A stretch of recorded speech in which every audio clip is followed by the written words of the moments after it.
everyone, and welcome to this show. My name is Luciano, and today we are going to be streaming about Rust.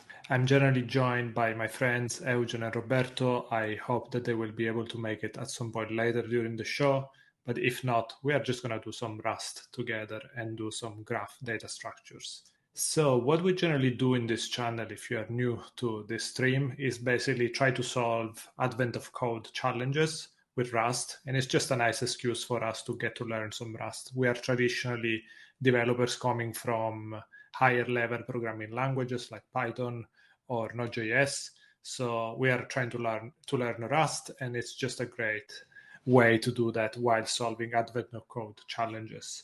So what we do is we have a repository that you can find at this link here, and I'm also gonna drop it in the chat at some point later.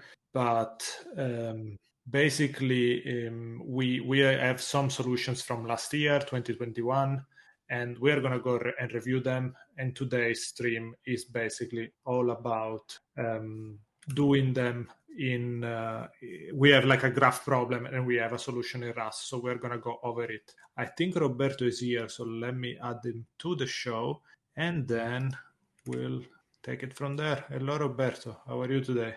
Hello, can you hear me? Yes. Cool. Fine, sorry if I'm late. No worries. You are perfectly on time. I was just doing the intro. And so if you never done anything about Advent of Code and you don't know anything about it, this is the link where you can get more information. You can go through the challenges. There are 25 every year. Generally, they come out during the December month, Christmas season. So you can just do one every day until Christmas. And we are working, as I said, through the last year's one, so 2021, and we are trying to solve day 12, which is going to be an interesting graph problem. Now, we generally, in the last few episodes, we have been comparing them with Python code. So, Roberto, do you feel like you want to start with Python or do you want to do Rust first? Yes, let me share. And I'll need to add your screen. Appropriate Chrome tab. All so right. Can you see it? I can see it, and we can go to the screen share. Or do you want to read maybe the problem first? Yeah, probably it's better to read the problem. We should probably explain the problem first. Let me do that. Yeah, you are quite right. Okay, I have it here. Okay, so let me go through it very quickly. So as I said, this is going to be a graph traversal type of problem. And again, the whole theme of Advent of Code is that you are on a journey and you need to save Christmas. In this particular year, the journey is all underwater. So we are like in a submarine and we have to solve problems, like navigate with this submarine and solve a bunch of challenges.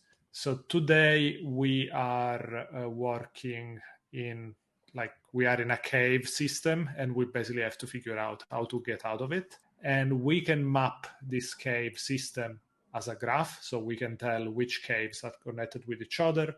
And our input will look something like this. So in Advent of Code, you always start with an input file, and you need to parse that file. That will give you some data, and we'll work through the data from that. And basically what we have here is like start A, start B, which basically means that there is a node in this graph called start, which is connected to A. The same node is also connected to B, and then we have A is connected to C, and so on until we have end. And basically, if we try to visualize this particular configuration, it's going to look something like this. So there is a start node, there is an end node, and we have a bunch of paths, and we can go around. Now, what's the ask?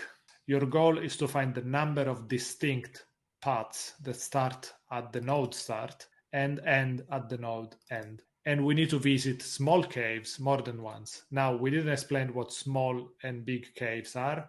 You can see that some caves are named with lowercase letters and some other caves are named with uppercase letters. So we're going to call small caves the ones with lowercase and big caves the one with uppercase letters. So it's important when we parse the input that we also recognize small and big caves. So we need to find all the number of distinct paths that go from start to the end and don't visit small caves more than once. So that basically means that we can go to start, we can go to B, we can go to end, and that's a valid path. We can go to start, we can go to B, we can go to D, and now we're going back to B, so this is not a valid path because we will be visiting a small cave more than once. Does that make sense? Yes. Perfect. So in this particular example, and given these rules, there are 10 different paths, and you can see them listed here. They will go from start to end, respecting these rules.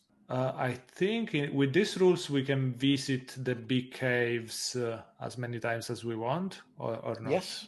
Yeah, you can always visit the big caves as many times as you want. So basically, we could do start, A, C, A, end, right? If for any reason you put two big caves one aside the other, you go in an infinite loop. Obviously, we don't have that case in the input, neither in the example. Mm-hmm.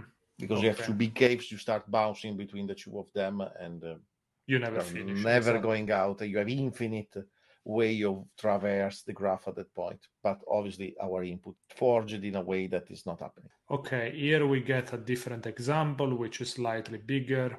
By the way, notice also that a cave is not necessarily like one single letter. It might be multiple letters, but again, they will be all uppercase or all lowercase. And yeah, there is some more examples. And basically what we need to find is how many paths through this cave system are there that visit small caves at most once.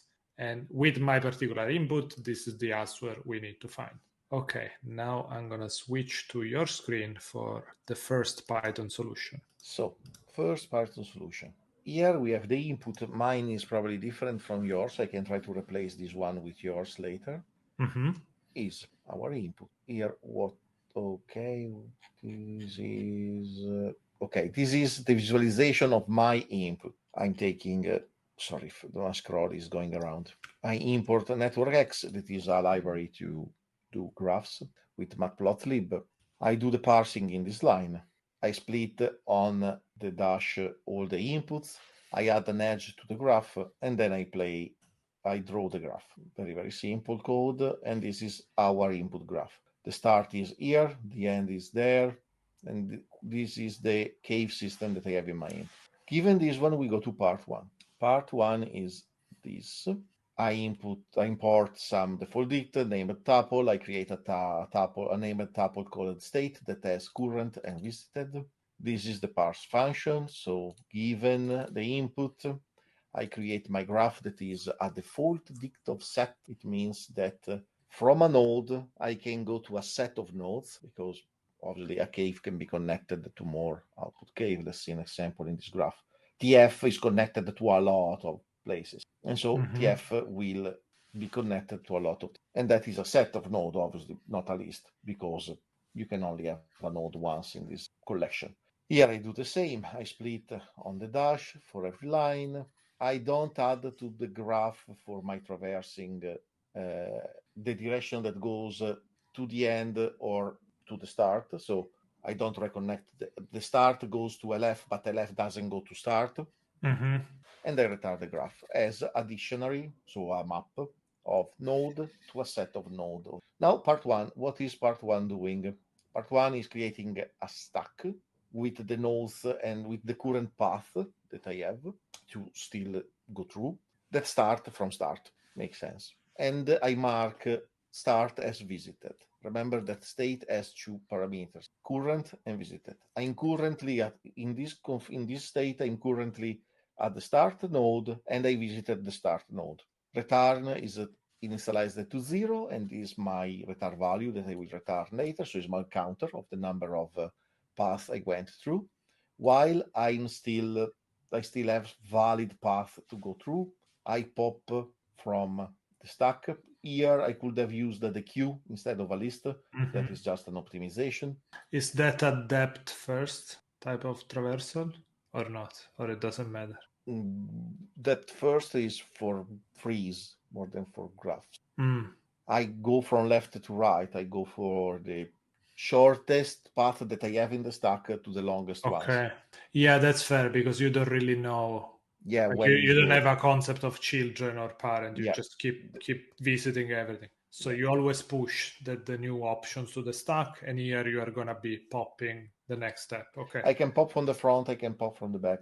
Nothing is going to change. I always have to tell all the possible paths, so I have to process all of them. If I take them from a side or the other, nothing is really changing in the result. If I am currently in this path, if in this state traversal, I am at the end node, I update my counter with a +1, and I go on with the next element. I don't push anything back to the stack because I'm done with this traversal.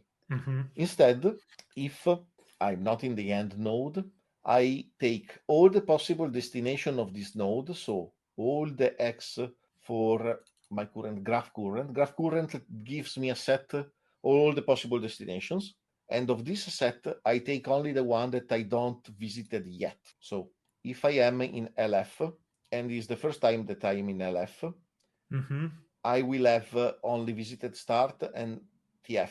At this point, I will have a set with this, and also this one. And I can visit all of them. If I go in YK, at that point, TF will be in the visited list. So from YK, can go to VR, HB, and or TF. But I'm not going to go to TF because at that point, TF will be in the visited list. So I'm not going there. My new current is my destination because I move in my new destination. My new visited is like my old visited, so here I copy the set in a new set. If my destination is lower, only if it's lower, because remember that we can go through the uppercase ones as many time as we want. I add it to the visited list. So if my cave was a small cave, I can only visit it once. So I add it to the visit. So your visited list only contains lowercase, like small Yeah, case. it always contain only lowercase because we can go in the uppercase nodes as many times as we want, and so you don't have to keep track of it. Then I append my new state that at this point, for every time from the start, for example, I will go in this loop how many times? 1, 2, 3. I will go 3 times in that loop, and I will append 3 different state in my stack append. In my stack, one state will have my current is VR and VR is visited. The other will be my current node is TF and TF is visited. The other one will be and start. My current node is EU and only start is visited. So at that point, when I will do this again, I could go here, but if I'm going from TF to XP, I will not be able to go back to TF, but I can be able to go back to VR, and so on. Yes, yeah, fair enough. At one point, I will run out of all of them will reach an end. I will run out of element in my stack. I will exit, and here I'm returning the counter that is my solution to part 1. Let's see if the demo gods are good with us. I think I have in the clipboard your input. No, I don't have it. Let me try to catch it. By the way, meanwhile, I'll ask you a question. Use network X just to display that graph. Yeah, you're not using it through your solution. No, my network X, I use it only to draw on top of matplotlib because I wanted to see something. Okay, I copy and pasted your solution, your input, sorry. So we'll get a slightly different graph, I expect. We get a slightly different graph. Is connected, now it's running. Okay, you see the graph is different. Where is the start? Start is here on the top right. Then graph, the end is here. And for example, there is this node FU that probably will never be visited because we can't pass by the air twice, so it will never be visited. Also, HE will never be, we will be visited, but it will never be visited in a traversal that goes to an end. Okay, let's try to run this. Okay, it ran 5178. What was the answer? 5178. That's correct. Perfect. Good It's working. Good job. Now, let's see the Rust solution. Yeah, meanwhile, if you have any question, drop them in the chat. Meanwhile, I can show you another fancy stuff. Let me change again the input to channels 1. Let's see. No, this is for part 2. Sorry, we will come back here for part 2. We can go to Rust. Sounds good. So let me switch desktops. And you should see my screen in a second. There we go. Okay, so this is GitHub. Let's go to Visual Studio Code. By the way, I have installed a fancy plugin, which I never tried. So if you want to experiment with me, you can try it. You can write in the chat team help, space help, exclamation mark team help. And that should tell you how you can change the theme in Visual Studio Code. So if you want to have fun with that, we can try if this thing works. I'm going to try it immediately. Yeah, you need to find the worst theme ever, and then we'll all go blind. Okay, Probably. so first word of warning. We are doing graph traversal in Rust, so expect a lot of references, and also my Rust is probably the worst. So this might be a little bit cryptic. Feel free to ask questions. Feel free to offer better solutions. And I'm really curious to see if we can make it a little bit nicer. But with that, let's start to go through the code. So I'm going to actually start from the function part 1, just to see what's the actual structure of the code. And then we're going to zoom in on the different data structure and functions that we have here. So the first part of the code is basically saying that we have a data structure called cave paths. So we implemented a custom structure for representing all the possible paths, mapping all these caves. And we parse our input using input.into, and that will give us cave paths. Now, we'll go a little bit more into detail in this, but I think the reason why I used into rather than parse is because I'm not really sure with parse you could use custom lifetimes. So I think that was the reason, but we'll review this detail in a second. And you're using custom lifetimes because you're passing everything for reference? Because we will have a bunch of references here to map the relationship between nodes. So here, instead of just counting them, you are passing back all the possible paths. So this cave paths is basically a representation of the graph. Okay. We'll see in a second the details. Yeah. And then these caves has functions built in. So it's a custom struct. We can just use functions. And one of the function is VisitAll. And I also, because I kind of made it a little bit more generic, we'll see the details in part 2. There is can visit a small cave twice, very descriptive name there. Now, this is something that we will see in part 2. In part 1, this is false. In part 2, we will have an additional requirement. So I'll give you a few spoilers with my solution. Literally, the two, part 1 and part 2, are the same. The only difference is this false and true. Okay, so what I do, I get VisitAll is basically going to give us all the possible paths respecting this particular property. So a path is just a vector of strings. So a single path is a vector of strings. Multiple paths is a vector of strings. And then we just return the length of that. Now, feel free to ask questions.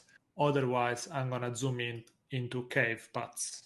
Oh, Roberto managed to change the theme. Nice. Yeah, sorry, I'm slow at typing on the phone. Okay, so that's... oh, you did theme random. I didn't even know you could do that. Random. Actually, you picked a good one. It's not too crazy. Damn it. Yeah, I know there is like one that is like red and yellow, and that with that one you can go blind. Probably. All right, so cave paths is a struct that has a generic lifetime A.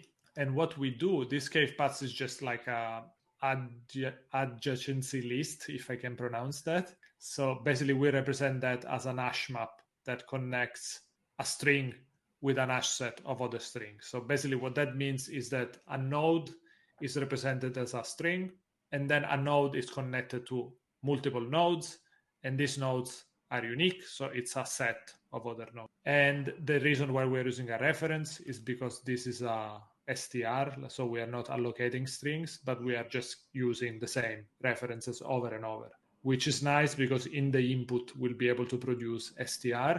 So we'll be referencing always the same str. We are never going to copy the same str more than once, basically. So this is a little trick that I figured out, but if you have better suggestion, let me know. Then and this is the same data structure that I was using because I was using a dictionary of set, and this is exactly the same. Mm-hmm. Yeah, exactly. So an hash map is pretty much like a dictionary in Python, and also you were storing a string mapping to a set, right? If I remember correctly. So pretty much copy converted into Rust.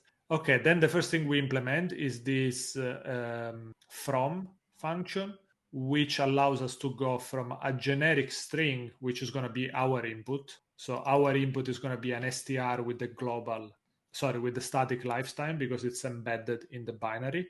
And but we can just say the lifetime is just going to be a generic A, and this is the generic lifetime we are going to be using throughout the implementation. So what I'm doing, I'm implementing from, so I'm saying go from a generic string, our input, into a cave path of same generic lifetime A. And then we need to implement the from function. And what we do, we allocate an empty hash map first. And then for every single line in the input, we split once where we see the dash. And then we take the first part is the source, the second part is the destination, and we add a new entry. So this thing basically means try to get an entry for source. If there isn't one, give me a default. So it's just going to create a default set, which is effectively an empty set. And then what we're going to do, we are just going to insert in that set the destination. I don't know if you've ever seen this thing in Rust. It's actually pretty clever because it allows you to avoid the if statement. Like if it doesn't exist, create one with an empty set. If it exists, insert, right? Take whatever exists and just insert in that one. Okay, that is the equivalent that I did with the default dict in Exactly. Python. So it's very similar to what you get with a default dict in Python. Here you can do with this entry API. And paths are bidirectional. So what I'm doing, I'm basically also creating the opposite connection. So I'm going from the destination to the source. Did you do that as well? Did you map them in both ways? Yeah, I mapped both ways. I just avoided to go back from the end to the node and back from the node to the start. I just avoided to put that stuff in. Okay, I didn't do that, so let's see how did I Probably manage. it's not needed. It's just an optimization to avoid to go there. Also because and the start are always lowercase, so you can only visit them once. So and when you reach the end, you stop going through. So yes, I could have removed that if, and it would do same performance because it's just one less loop and same result. So okay, now we are gonna get into the actual meat of the solution because it's this VisitAll function, which is where all the business logic is. And now this might be a little bit tricky because in this solution I'm managing also this can visit a small cave twice. So basically we are looking at part 1 and part 2. So spoiler, in part 2 we are allowed to visit a small cave twice. And by the way, something that I was confused and I spent a lot of time figuring out, that means only one small cave twice, not more than one per path. So it's not that the same node can be visited twice and then another small cave can be visited twice in the same path. No, in one path you can only visit a small cave twice, but only one. So that makes a little bit more complicated, but yeah, we'll go through it. So how do we represent paths in this graph? It's just a single path is just a vector of strings. So it's basically the order that we visit all the different caves. Every cave is a string. So literally it's a sequence of strings. And then of course we put all of them in a vector because we are trying to find all the paths from start to end respecting our rule. Now, another thing that I didn't show you is that I created this other structure called open path. So let's see what that's about. And this is basically my state. So while I'm traversing while I'm trying to figure out one particular path from the beginning to the end, I'm using this structure as a way to keep the state. So it's very similar to what Roberto was doing with sets. I created a structure just to make my life a little bit easier. And this one contains steps, which is the vector of strings. So this is all the steps we have done so far. Then it will have visited small caves, which is literally the same set that Roberto did. So only the small caves will go into this set as we visit them. And then visited a small cave twice is just a Boolean that reminds us if we can visit again a small cave or not. Make sense? Yeah. Okay. Now, where were we? Also OpenPath has a bunch of utilities. We need to go through them, I think, because this is how I am doing a lot of the stuff. So OpenPath basically can be created from the first cave. So you have just an str, and you can build an open path that way. And that will literally just create steps will only contain first cave. First cave will be marked as visited, and this one will be false. Then the other thing is that you can get current cave, which is basically just going to show you the last cave in the steps. And then you have another one, which is can visit. So basically, you can say, I am in a particular position. Can I visit another given cave that you have to pass here? And also you need to pass this one. So this is literally the configuration that we are going to keep propagating. And basically what it does is, this is where I'm handling the start. Okay. So you cannot visit the start, right? So if you're telling me, can I visit start? No, you cannot go back to, so handling the special case here. Then is next a small cave? This is basically looking if all the characters are lowercase, this is going to be true. And then if next is a small cave and we visited a small cave already, we visit that particular small cave already, then can we visit it twice? If we can visit it twice and we haven't visited it already, a small cave twice, then this will return true.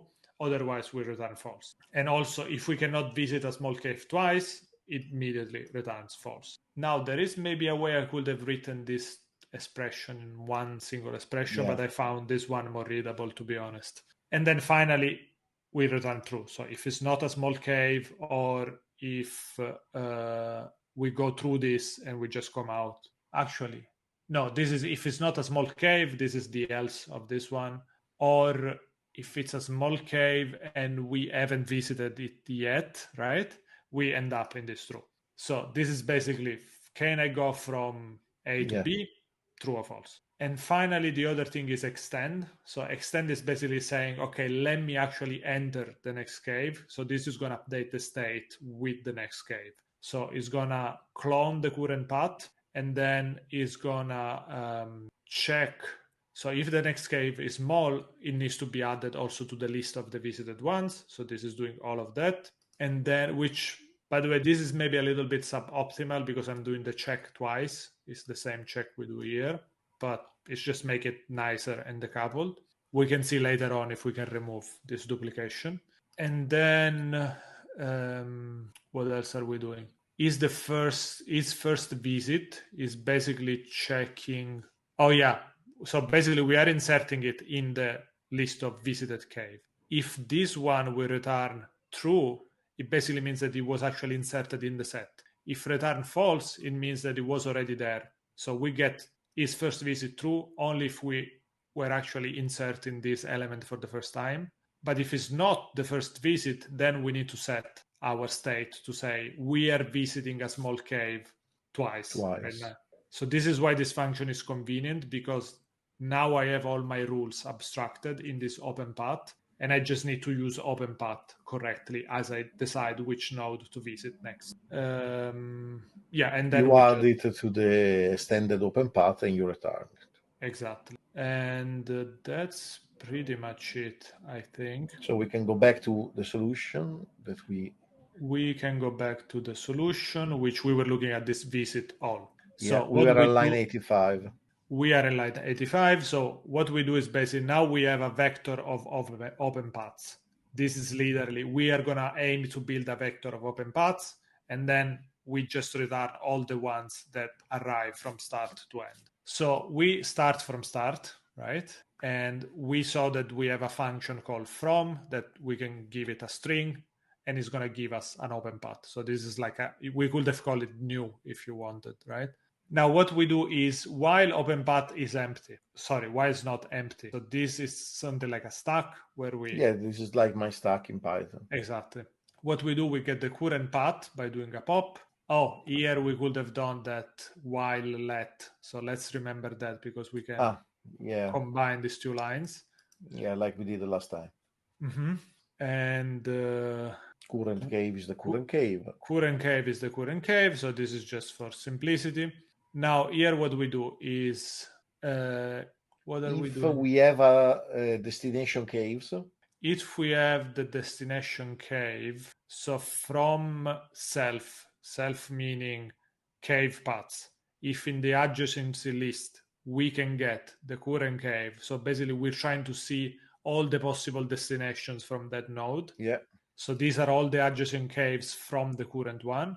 We need to look at all of them. So for every single one of them, can we visit it? And remember that this is going to take care of checking that all the rules are respected. We just need to pass the next cave and whatever is our configuration, if we can visit a small cave twice or not.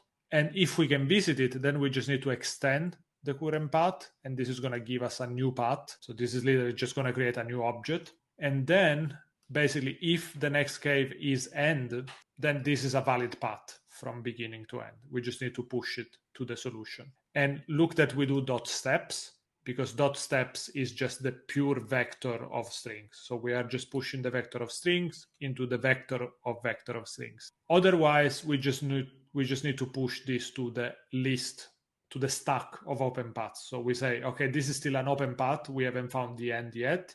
So let's just push it to the list of paths that we need to continue exploring. And then we just return the list of paths. So that's pretty much my solution. Should we run it? Yay. So we have a test part 1. You also have all the this examples. this is the example. I think I have the full one somewhere.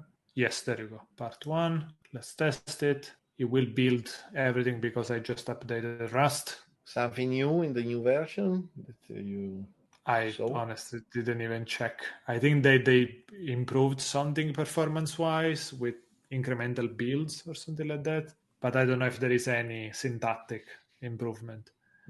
Oh, it's working. Awesome. So yeah, What can we do surprise. next? We can quickly improve. We can change that while you were saying. Yeah, so basically what we want to do, there is a comment. Put it on the screen. I'm very slow at this. I like the or default. I had something similar, but add or insert with hash set new. Yeah, this is an approach more like the default dict in Python. To a default dict in Python, you have to pass a function to call to create the new value. With this or insert with, basically, I think is doing the same. You have to pass a function, the hash set new, that will create the object for you. Pretty much, yeah. Now the reason why we can take a little bit of shortcut there in the where it was in the or default when you create when you parse the graph. There, go up. There, yes. So this is convenient because a default of an hash set is just an empty hash set. So this is literally what we want to do. And because being Rust typed, he knows what is the new object. In Python, you have to provide a function because it can be everything. Yeah, exactly. But the or insert with can be handy if you just don't want to go with the default. You want to go with an hash with already one element in it, or you want to go with some object already initialized with some values. That can be handy. Okay, so we were trying to fix where it is. The while not empty. There.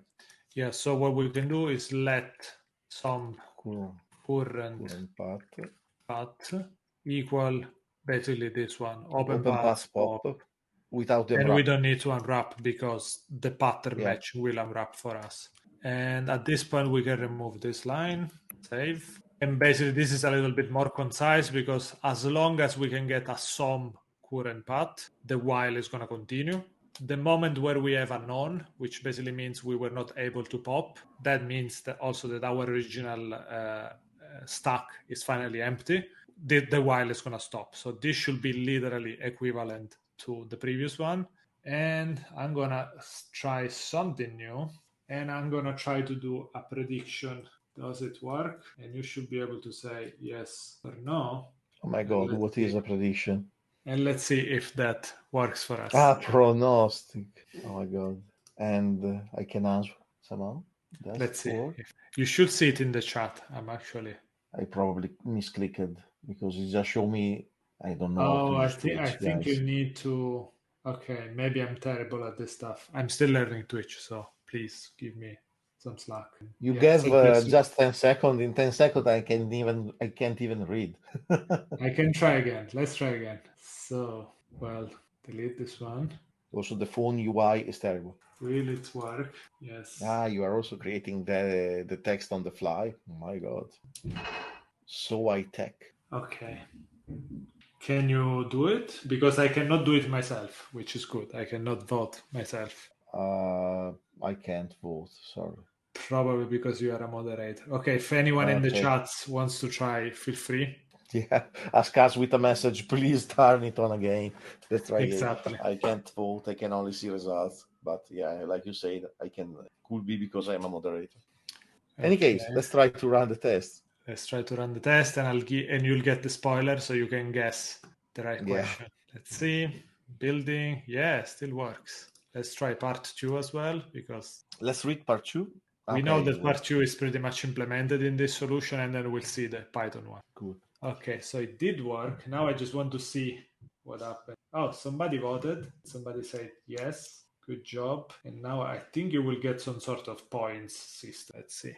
I'm all about the gamification. Oh, Javier voted. Hello, Javier. How are you? You guessed, so you should get a prize somehow. Yeah, 10 shells. What can you do with shells? I think Run commands.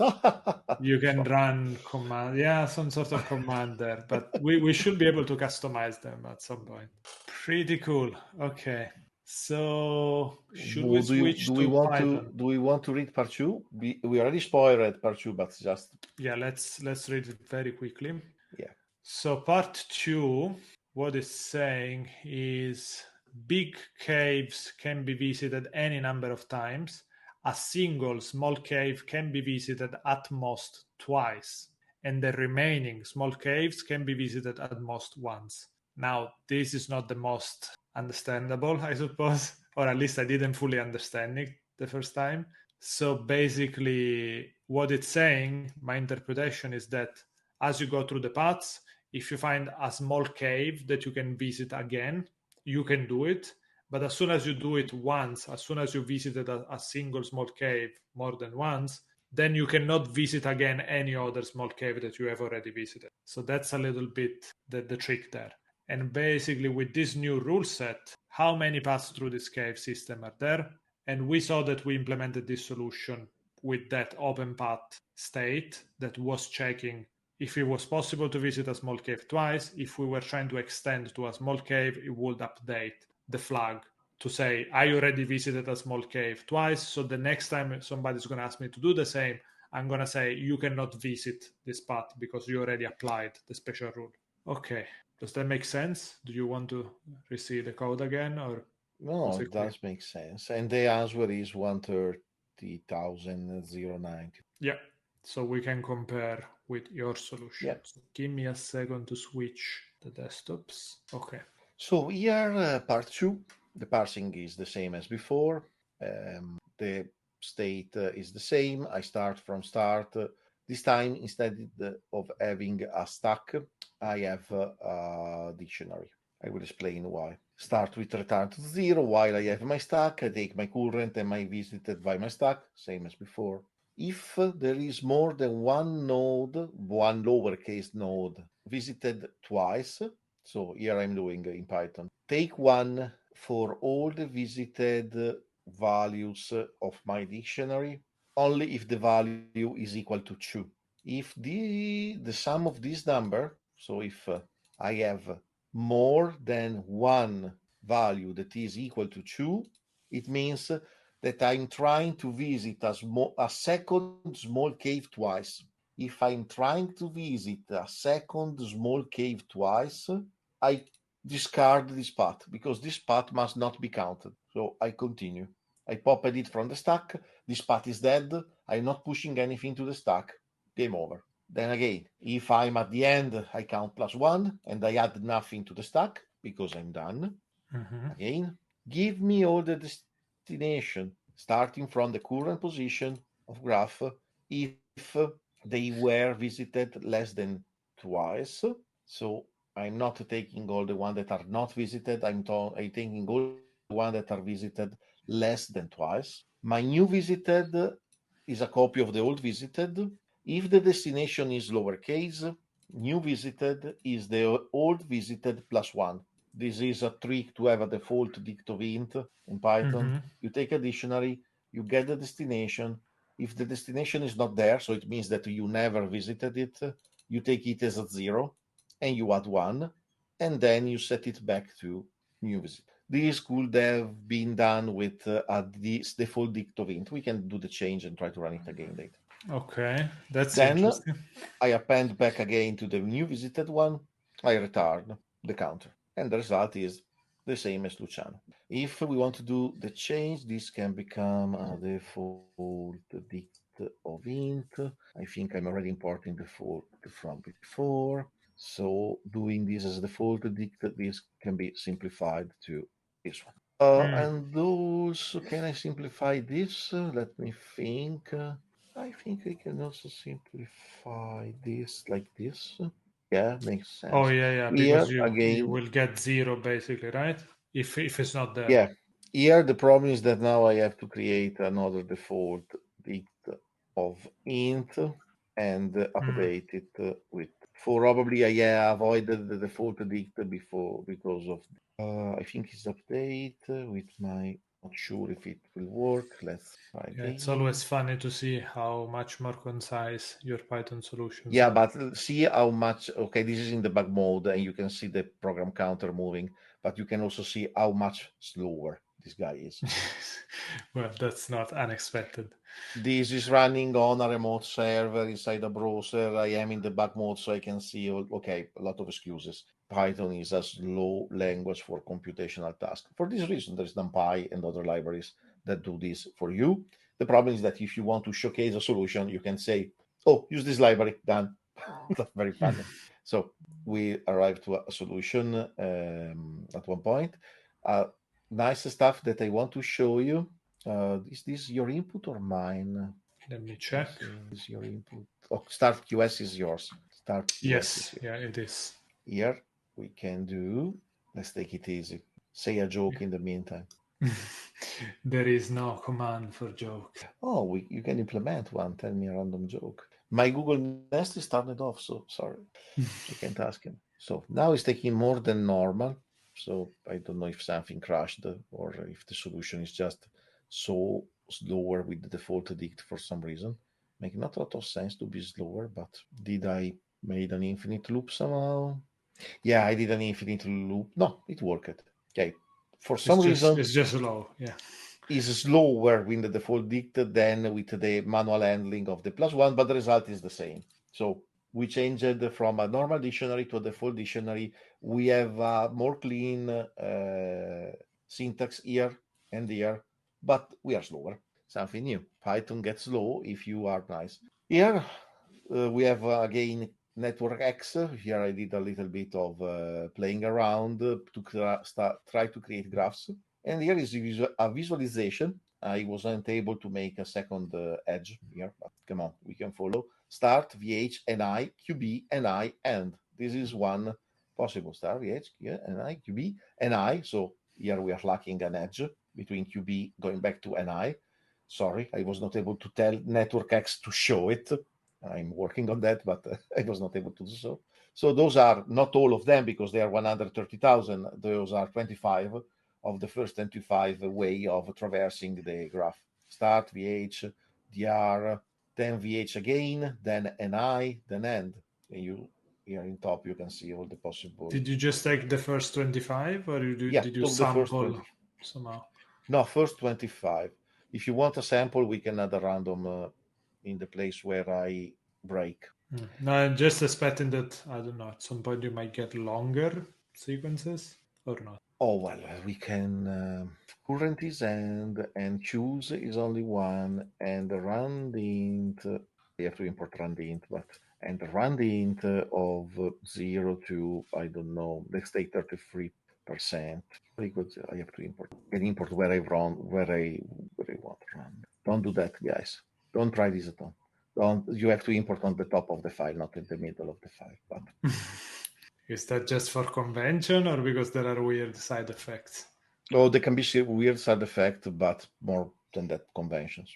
I mean, Obviously, this one will be available only after the event. Now, here we are random sampling just 33 per one every 3, basically. But yeah, they can be longer, but in the end, even here they are not that long. Mhm. A way to get to see longer ones could be to pop from the end. Let's see. Oh, we have an interesting question. Sorry, I didn't see it before. Is what about with collections.counter? To count what? Was that probably before where you were showing the default dict with Normally, integers? collection.counter, you use that when you want to count something in a collection. For example, you have a list and you want to count how many of these elements are in the list, things like that. It's not meant to be used for mutable data structure, and here we are using mutable data structure. Mm. Okay, now if we pop it by the end, we go with longer solutions. Can you see them?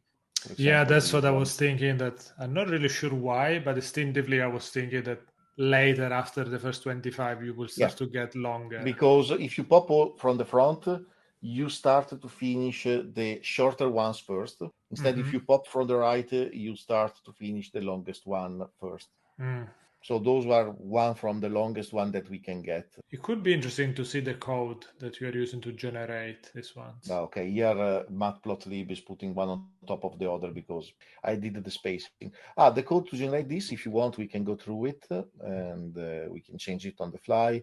Import numpy, matplotlib, networkx. The figure 30 is the size of this figure. 30 is a number that fits my screen, basically. So it's how many paths do you want to visualize, right? No, how many is 5 by 5, x by y. 30 is the size of the PNG that is coming out from matplotlib. Does that mean 30 pixels or 30, something I don't else? know, pies. No, I have no idea. I put down a number that makes a good Okay, so size. there is a unit that. Yeah, there is a unit, but I'm Okay. too ignorant to know it. I create the figure, I set the face color to white. I import. Okay, this is the parsing that did inline. Obviously, very dirty approach. This is which method I'm using to place the nodes. You have different method in networkx. We can uncomment some of them so we can showcase some of them. Basically, when you plot a graph, Kamada Kawaii is more or less trying to guess where to put the nodes and having a nice graph. Circular is between circular, planar, random, spectral, spring, shell. There is documentation for this, but there are different techniques, different ways of putting down the stuff. And how are you using this array? Are you just picking one at a time? Like, do you cycle through them or randomly? Yeah, I cycle with the plot counter. I need the plot counter because I have to count how many I plotted. And the subplot need to know which one of the subplot we want to plot. Because Right, when so it's we... going to allocate cells in this grid. Yeah, basically it's a grid of cells, stuff like that. And I'm putting the text with the path. So I write the path in the title of the subgraph. I update my counter. I create a network X graph directional true. I add all the edges from my path, zipping the path with the path after one. So the path is start QS JZ. Oh, probably it's for this reason that I don't have the one coming back. Oh no, it must be fine. Okay, but well, in any case, this is good. Then I took the method from this list of methods. I took the plot counter modulo the length of methods. No, don't move stuff around. So I'm Oh, I always see. So inbound. every one of those methods is an actual function, and you need to. Yeah, everyone is Okay. a function. Then this is the function that will be used here. I pass the graph, the node size, the font size with arrow, with labels. The connection style is to have it a little bit round. Font color yellow. These are stuff for beauty. If the plot counter is more than how many graph I want to plot, I break. And if I arrive to the end, I continue to the next element of. Then this again is how to put a new element in the stack, and this is the solution for part before. So the plotting core is this one. Create a subplot, use the graph, add all the edges. Before the code was just this one. This is the fancier way. if we run this at this point, we will see different we will see distributions of the node. Different ways of trying to distribute the. So Kamada Oh, Kawaii, circular one is for sure this one because it's circular. Mm-hmm. Also, this one is a circular, but being that we go through nodes twice, planar, random, different ways of trying to showcase the graphs. I have no idea what a more realistic cave would look Oh, like. well, it was not in our input how they were in the space, but yes, also random can give very bad results like these ones because those two are basically one overlapped with the other. But it was nice to try to visualize what we were doing. Okay. If somebody wants this code shared, tell us something. We can probably add it in a subfolder of the GitHub repository. Right now, they are in a collab in my Google Drive. Okay, do we want to leave it at that for today if there are no more questions? If there are no more questions, I think that for today, we can call it a day. That is good. So, yeah, let me basically, should I do the honors of closing it? Yeah, if you have the document, if you have all the text. So, I'm going to share again the few links that you might be interested in, which is this one is the repository where we share all our code, except notebooks and other stuff that if you want, please ask us and we'll make it available. But all the Rust code will be there. And basically, follow us. And if you want to stay up to date whenever we go live, we generally do that every Monday at 5 p.m. GMT or 6 p.m. Irish time. And what else? We are just trying to learn Rust. So basically every solution is well accepted. If you see our solutions and there is something that you think can be improved, let us know. We accept PRs, leave us comment, whatever. And we'll see you at the next time. We might be doing raid. So if you're interested in following one of the people we follow on Twitch, stay tuned and we'll switch over there. Thank you very much and see you next time. Bye.